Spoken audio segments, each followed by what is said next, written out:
11 देख रहे हैं आप। मैं हूं आपके साथ जया शर्मा। शुरुआत करेंगे इस बुलेटिन के सबसे पहले एक बड़ी खबर हरियाणा से आपको बताते हैं, जहां चुनावी तैयारियों के बीच बीजेपी को एक बड़ा झटका लग सकता है। दरअसल कन्हैया मित्तल कांग्रेस में शामिल हो सकते हैं। ये महत्वपूर्ण खबर है हरियाणा चुनाव से जुड़ी हुई। बीजेपी को बड़ा झटका यहां से लग सकता है। कन्हैया मित्तल के रूप में वो कांग्रेस में शामिल हो सकते हैं। कन्हैया मित्तल वही चेहरा है जो कई मौकों पर बीजेपी के चुनाव प्रचार में नजर भी आए हैं, और उनका गाया हुआ गाना जो राम को लाए हैं हम उनको लाएंगे, ये गाना जो कन्हैया मित्तल ने गाया था यूपी चुनाव में बेहद चर्चित हुआ था। और यूपी चुनाव के साथ साथ देश के लगभग हर चुनाव में इस गाने का इस्तेमाल बीजेपी की ओर से किया गया।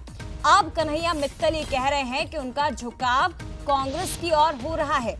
टिकट नहीं मिलने से कन्हैया मित्तल नाराज हैं। दरअसल बीजेपी ने पहली सूची अपनी जारी की 67 नामों की।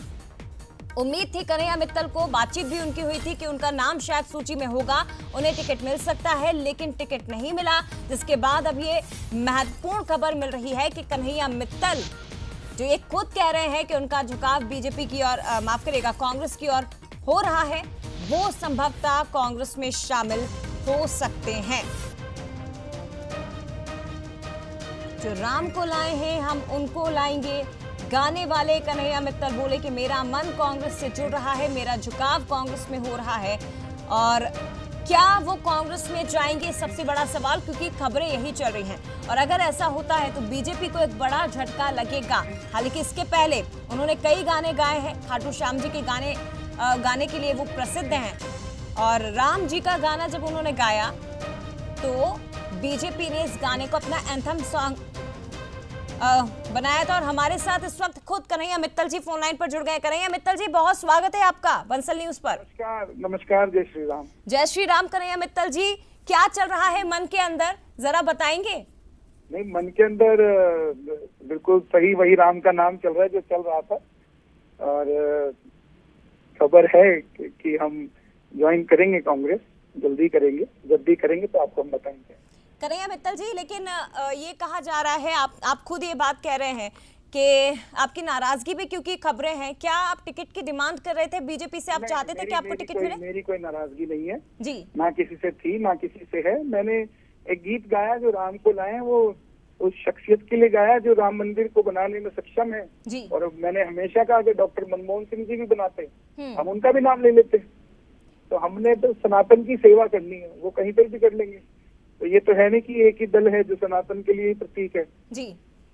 राम को चाहने वाले तो कांग्रेस में भी है ना। बिल्कुल है, राम को चाहने वाले तो हर जगह है, लेकिन आप जिनका नाम ले रहे हैं, शायद आप जिनका जिक्र कर रहे हो, नाम नहीं ले रहे हैं कि जो राम को लाए हैं हम उस तरफ थे, लेकिन क्या अब उस शख्स पर से आपका भरोसा उठ गया? ऐसा मैंने कभी नहीं कहा कि हम भाजपा ही हैं या भाजपा को वोट दो। हमने यही कहा कि जो सनातन की रक्षा कर सके आप उसके साथ हो। हाँ। और उसके काम करने के लिए एक समाज को, एक वर्ग को, पूरे धर्म को, ये समाज का मैसेज भी है कि अगर आपने सनातन की सेवा करनी है तो कोई एक ही दल नहीं है जो सनातन की सेवा कर सकते हैं। आप कहीं पर भी जुड़ के कर सकते हैं। कन्हैया मित्तल जी, क्या आप कांग्रेस में जाने वाले हैं? मैं स्पष्ट तौर पर सवाल पूछ रही हूँ, क्या आपके मन में ऐसा चल रहा है? बिल्कुल जाएंगे आने वाले समय में, तो जाने का मन है जी। और आने वाले समय में आपको इसकी पुष्टि भी हो जाएगी। तो बातचीत आपकी हुई है कन्हैया मित्तल जी कांग्रेस में राहुल गांधी से या किसी नेता से? नहीं, अभी चल रही है चर्चा, आपको पता लग जाएगा आने वाले समय में जिनसे भी चर्चा होगी। जी। कन्हैया मित्तल जी, कब तक हम वो देख सकते हैं? क्योंकि ये समय ही बताएगा, सही समय आने पर ही सही काम होता है जी। तो बहुत जल्दी आपको दिखेगा। यानी कि निर्णय ले लिया कन्हैया मित्तल जी ने? जी बिल्कुल, निर्णय तो ले लिया। कन्हैया मित्तल जी, मेरा एक और सवाल आपसे है।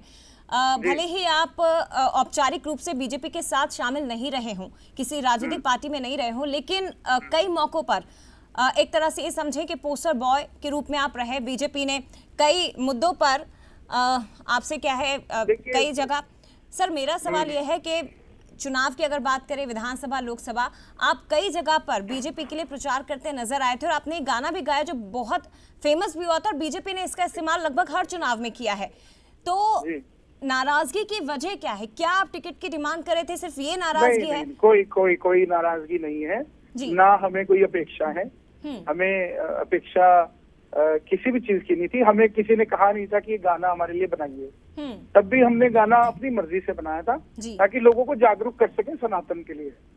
आज फिर हम वही बात कर रहे हैं कि जब उस गाने को एक दल ने इस्तेमाल किया है, उसको यूज किया है, लोगों की भावनाएं वो बनी हैं, तो लोगों की अब उस भावना की कद्र करते हुए उनको ये भी समझाना हमारा फर्ज है कि एक ही दल नहीं है जो सनातन की सेवा कर सकता है। आप कहीं पर भी बैठ के सेवा कर सकते हो। अपने धर्म की रक्षा करने के लिए जरूरी नहीं है कि आपको एक ही जगह खड़ा होना पड़ेगा, आप कहीं पर भी काम कर सकते हैं। जो लोग अमेरिका, इंग्लैंड में भारतीय रह रहे हैं, हिंदू रह रहे हैं, क्या वो अपने धर्म की रक्षा वहां नहीं कर रहे हैं? क्या उसका पालन नहीं कर रहे हैं? वो भारत में ही थोड़ा कर रहे हैं सिर्फ।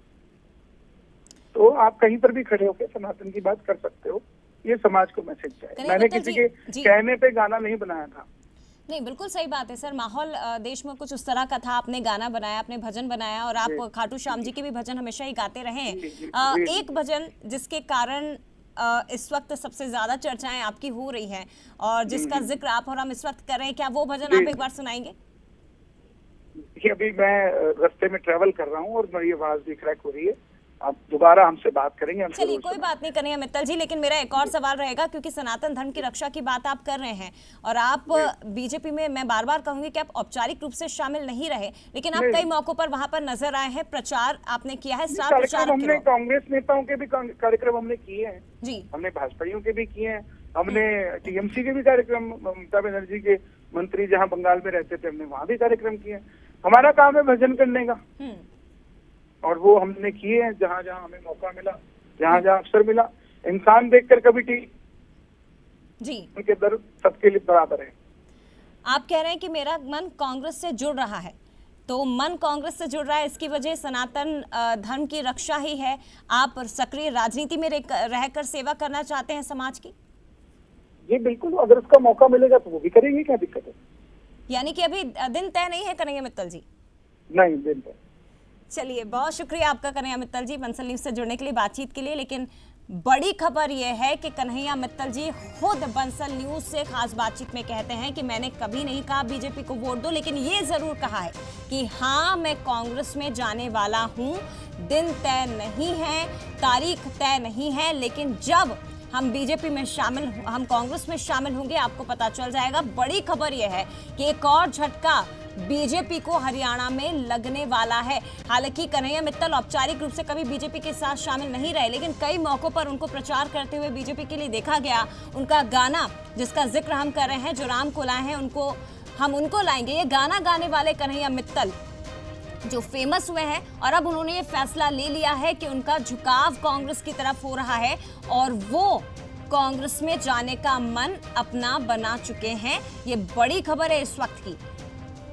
हालांकि आपको ये भी जानकारी दे दें कि एक तरफ कांग्रेस में अभी हाल ही में 2 बड़े चेहरे जो शामिल हुए हैं, विनेश फोगाट और इसके साथ ही बजरंग पुनिया, और अब कन्हैया मित्तल का कांग्रेस में जाना कितनी मजबूती कांग्रेस को प्रदान करेगा, ये देखने वाली बात है। लेकिन निश्चित तौर पर बीजेपी के लिए एक बड़ा झटका।